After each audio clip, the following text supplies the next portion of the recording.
জানো বন্ধু, self love আমাদের প্রত্যেকটি মানুষের লাইফেই কতটা ইম্পর্ট্যান্ট, অনেকটা।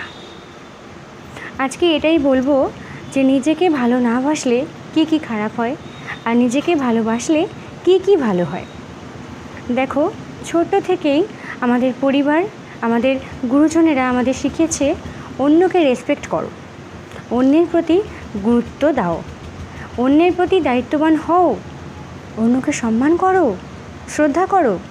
কিন্তু একবারও আমাদেরকে এটা শেখায়নি সবার আগে নিজেকে ভালোবাসতে হয়, নিজেকে রেসপেক্ট করতে হয়, নিজেকে গুরুত্ব দিতে হয়। এই জিনিসটাই আমাদের বড়রা আমাদেরকে শেখায় না, আর যার ফলে আমরা অধিকাংশ মানুষই একটু একটু করে আমাদের লাইফ থেকে সুখ শান্তিটাকে হারিয়ে ফেলি।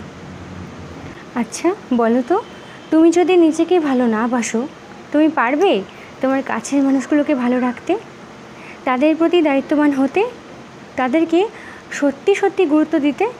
পারবে না। তুমি যতই মুখে হ্যাঁ বলো না কেন, মন থেকে তুমি পারবে না। কারণ তুমি যদি খারাপ হয়ে যাও, তুমি যদি একটু একটু করে শেষ হয়ে যাও, তাহলে বাকিদেরকে ভালো রাখবে কীভাবে? শুধু লোক দেখানো? না, এটা হয় না। তাই প্রত্যেকটি মানুষকে বলছি, আগে নিজেকে ভালোবাসতে শেখো, তারপর দেখবে অটোমেটিক্যালি তুমি অন্য কাউকে ভালোবাসতে পারছো। একদম। আমি নিজের কথা বলি, আমি যদি আমাকে ভালো না রাখি, আমি পারবো আমার সন্তানদের মানুষ করতে, তাদেরকে ভালোবাসা দিতে? পারবো না। তাদের উপর সর্বদা আমার একটা খিটখিটে মেজাজ কাজ করবে। অনেকেই দেখবে 24টা ঘন্টা শুধু খিটখিটে মেজাজ নিয়ে থাকে। আসলে তারা নিজেকে নিয়ে হ্যাপি নয়, আর হ্যাপি নয় বলে তাদের মুড ভালো থাকে না, সর্বদা অন্যের উপর খিটখিট করতে থাকে।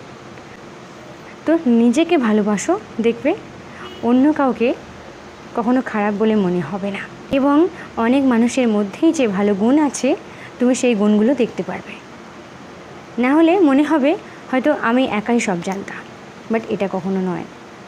নিজেকে ভালোবাসলে অন্য কেউ ভালোবাসতে পারবে, না হলে কাউকেই তুমি ভালোবাসতে পারবে না, কাউকেই না।